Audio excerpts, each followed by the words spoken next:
Yukon students converge on the state capitol to protest Governor Lamont's budget, why they're worried about a major tuition hike, and why the governor says they've been fed misinformation. Americans keeping an eye to the sky and their gaze on Washington, looking for answers on not only the Chinese spy balloon, but other objects shot down over North America recently. And a push to woo more movie and TV production to the state. This is Connecticut Power and Politics.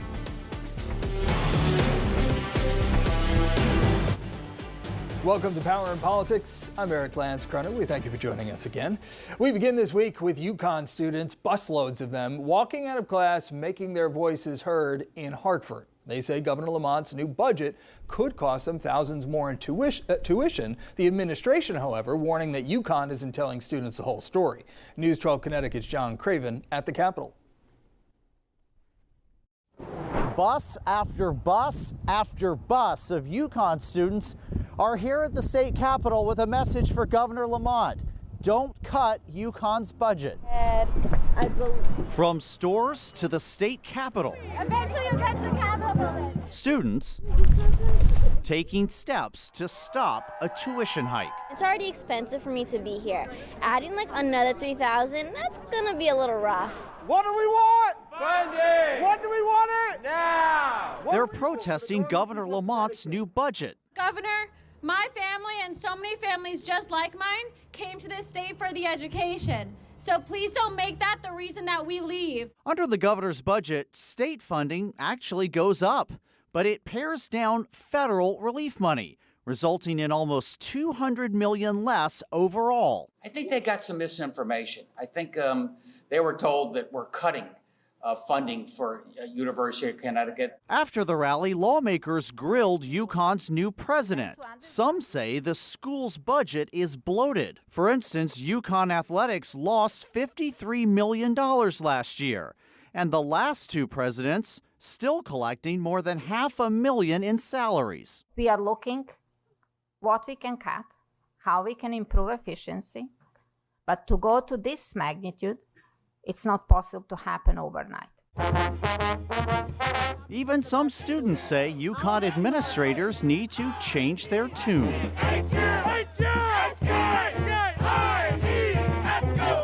We kind of have conflicting opinions on Yukon, like the people running Yukon as well. Of course, the state budget is not a done deal at all. The governor and lawmakers will negotiate it over the next 4 months. In Hartford, John Craven, News 12, Connecticut. The other big story this week, lawmakers and Americans everywhere continuing to demand answers about that Chinese spy balloon and other objects shot down over North American airspace.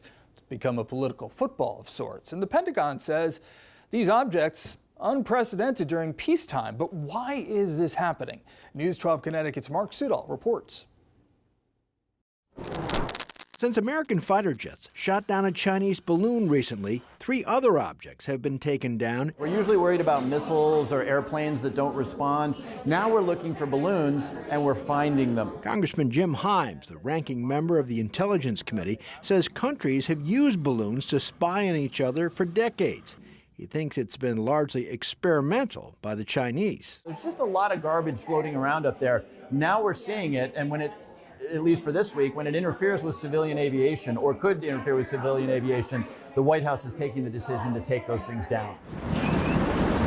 While the government has recovered most of the debris from the Chinese balloon, it has yet to recover all the debris from these latest incidents. It's going to be a few days before we get the actual wreckage from these things that were shot down.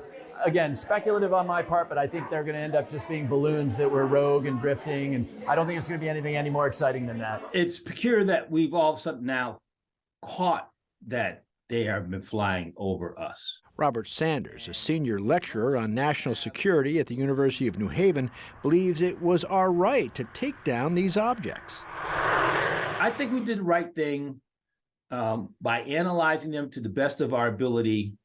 And then when we were no longer able to do that, to protect our sovereignty, yes, take them down. Like Himes, Sanders does not believe these objects to be a threat. He believes they're less intrusive than TikTok. Mark Sudol, News 12 Connecticut. And joining me now with a deeper dive on the potential threat that these balloons could pose and these other objects and why we're seeing this now is Ken Gray, Senior Lecturer of Criminal Justice, Homeland Security and Emergency Management at the University of New Haven. It's great to have you on the show, sir. Thank you. All right, listen, why do you suppose we're seeing such an uptick now? Granted, I mean, we're talking about 4 different instances that we know of over the past couple of weeks. So these fall into 2 different categories. The first category being the Chinese spy balloon that started this entire area being something made available to the public. The first balloon there, the Chinese spy balloon, we're now learning was seen by the intelligence community from the time that it was launched all the way to the time that we ended up taking it down over South Carolina, over the waters outside of South Carolina. So that one, it was definitely an intelligence platform, and that one is one that we definitely should be defending against. The other category, though, is that of these other platforms that were identified. That was a result of the bad criticism over the not identifying the first category to the public. So NORAD opened up their radar systems to be much more sensitive to this type of information. I mean, the radar was normally sensitive to it, but it was not setting alerts for something this small. That's to cut out things like flocks of birds or other type of debris up at altitude.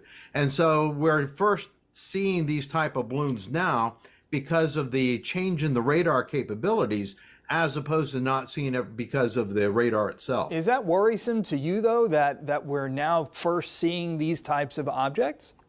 No, because of the fact that these type of objects are not a threat. These type of objects that we're now seeing, balloons are launched by the government. The balloons are launched by research facilities. They're launched by weather facilities.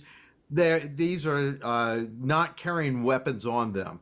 And so they are not able to maneuver. Right. They are carried aloft and taken by the winds. And consequently, these are not considered to be a threat. I'm sorry, sir. In the case, though, of the Chinese balloon, you said the Pentagon tracked this from the moment it launched. So yes. Your thoughts, obviously, we've heard so much back and forth and criticism about why, if they saw this coming, why it was still allowed to cross the entire United States and gather intel.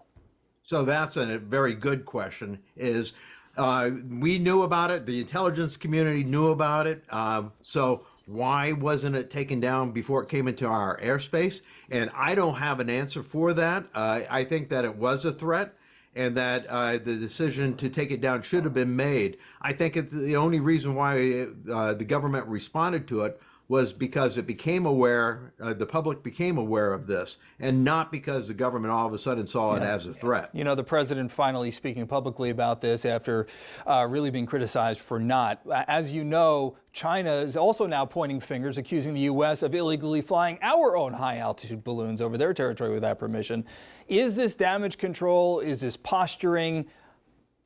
This is definitely political. Yeah. And the fact that these 3 other devices were taken down, I think it definitely shows the politics involved, because these are things that they did not fully identify. They don't know whether it was a threat or not. They think it was not a threat. They took them down on the side of caution, but it's also on the side of publicity, on the fact that the public was concerned about this and the public was aware of it. All right, we're going to have to leave it there. Thank you so much for joining us. Ken Gray, again, appreciate your time and your insight. Thank you. All right, and keep it right here on Connecticut Power and Politics. We've got much more ahead. On the way, a push in the state capitol aiming to bring more movie and TV production to Connecticut.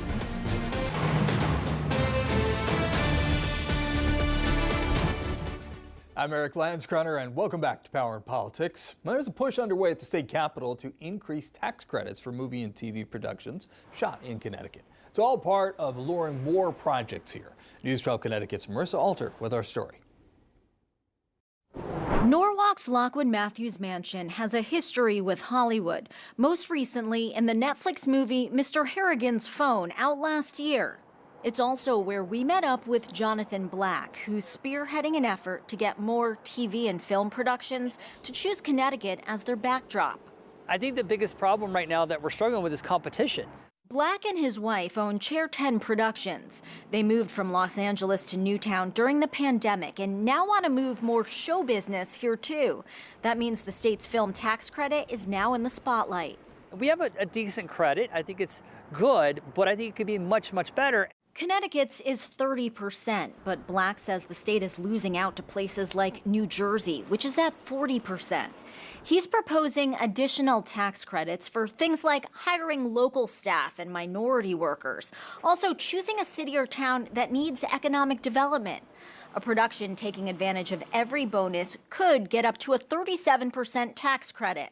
I'd like my colleagues to consider tweaking existing law. Representative Joe Gresko of Stratford is among the lawmakers advocating to go over the 30% threshold. Gresko says now is the time to do so with the state's budget in the black. The old adage is you need to spend money to make money. I'd like to give them a little bit of an extra tax break so we can get these productions back here in the state so that we can make some money. Our residents can make some money on productions. Our municipalities can reap the benefit. Recent Netflix movies shot in Fairfield County have brought temporary boosts to local businesses. Black's hope is to get more sustainable productions. Say, for example, an HBO or a Hulu would come in with a TV show. Maybe some of the big Netflix movies would come here and do 2 or 3. Our entire plan is to have anywhere from 10 to 12 films a year and 2 television shows filming. In Norwalk, Marissa Alter, News 12, Connecticut. And Black said another issue is Connecticut doesn't have a soundstage, which a lot of companies do want for shooting. He told News 12 that he's looking at the old Fairway grocery store in Stamford as a possible location for one. And joining us right now to talk more about how to bring more productions to the state is State Representative Joe Gresko, who we just heard from a moment ago. All right, so how much are we talking about here when it comes to sweetening the pot in terms of tax incentives and tax credits? At this point, I think the number on the table is anywhere between 5 and 10% increase to get us closer to 40% to be more competitive with the states that are already either at 37 or 40% across the country. Do you fear that even with increased tax credits, it'll be a tough sell because we are in some ways playing catch up to neighboring states? I don't think so, because we do know that there's quite a bit of personnel that live in the state of Connecticut already, whether or not they work in New York on Broadway or work on the productions that are here in the state of Connecticut already. We know we have the workforce here. We just want to bring the productions here, especially the productions that have to do with series. That's one of the knocks, is that, well, the state's not getting the bang for the buck on this because the film crew comes up for a movie, they film, and then they leave. But the real consistent jobs and consistent money coming in are surrounded right now around series, so that if a series runs 3, 4, 5 years, that'll be a consistent cash flow for the state. And you have to be keeping a close eye on, of course, companies like Netflix, which recently announced it was buying a former Army base in New Jersey, 289-acre site of the future Netflix studios, Fort Monmouth. And that would be one of the largest fully integrated production facilities in the world. Now, granted, you're not going to see those popping up all over the place, but if you could woo or lure in another company, like obviously Amazon Prime has its own programming, or other production houses, or as we mentioned in the story, maybe an HBO, that would certainly be a huge economic boon, not just for a short time, but year round. Exactly. So if Amazon is listening, we're hopefully going to be open for business. More so than we already are. We're trying to do what we need to do to attract Amazon and HBO and the like to settle here permanently as residents would be able to work.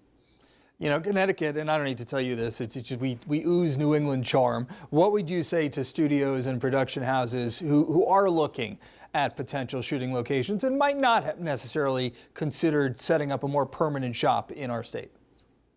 Look, I would ask them to give us a look. You know, one of the concerns in the past with these tax credits is that the state wasn't in as good a position as we are now financially. So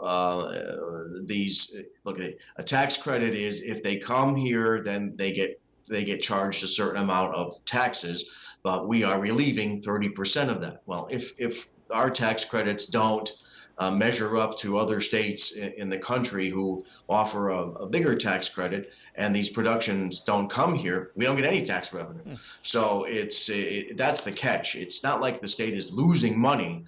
It's just that we're not getting the full amount for production when it comes here. So we understand the lay of the land, and we're hoping that the companies that would consider moving here see that we're serious about this. Do you feel it'll be a tough sell to convince your colleagues in the General Assembly to jump on board with this?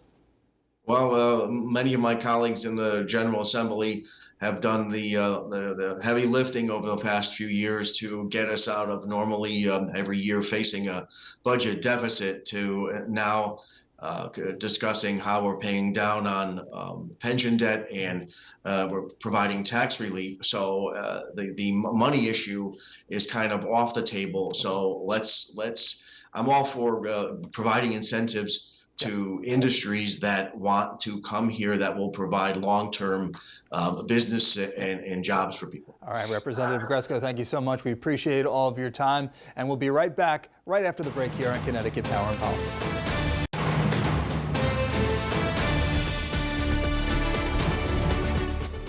Welcome back to Power and Politics. Senator Chris Murphy led lawmakers Thursday in reintroducing the Background Check Expansion Act to expand federal background checks to all gun sales.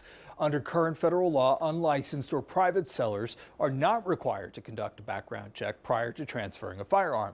The Background Check Expansion Act will require background checks for the sale or transfer of all firearms. The requirement extends to all unlicensed sellers, whether they do business online, at gun shows, or out of their home. Now, former South Carolina Republican Governor Nikki Haley making it official. She has announced she is running for president in 2024, becoming the first to throw her hat in the ring to challenge former President Donald Trump. We're ready to move past the stale ideas and faded names of the past. And we are more than ready for a new generation to lead us into the future. For a strong America. For a proud America, I am running for President of the United States of America. Haley served in the Trump administration as ambassador to the United Nations. The FBI has reportedly searched the University of Delaware in connection with the investigation into President Joe Biden's handling of classified documents. That's according to a source familiar with the investigation, who said the searches were conducted in recent weeks with the consent and cooperation of the president's legal team. According to the source, the materials did not appear to have classified markings, but they're now being reviewed by the FBI. And former Vice President Mike Pence says that he'll fight a Justice Department subpoena. Investigators want to compel Pence to testify about the events leading up to and during the January 6th riot. He says the Constitution protects him from having to comply with such a subpoena. During a political event in Iowa, Pence said he'll take his fight all the way to the Supreme Court if he has to. I'm going to fight the Biden DOJ subpoena for me to appear before the grand jury, because I believe it's unconstitutional and it's unprecedented. On the day of January 6th, I was acting as president of the Senate, presiding over a joint session described in the Constitution itself. And so I believe that that speech and debate clause of the Constitution actually prohibits the executive branch from compelling me to appear in a court, as the Constitution says, or in any other place. This is the first time Pence has publicly stated his plans to fight the subpoena. And that is all the time that we have for this week. As always, we thank you so much for joining us here on Connecticut Power and Politics. I'm Eric Lance Croner. We'll see you again next time.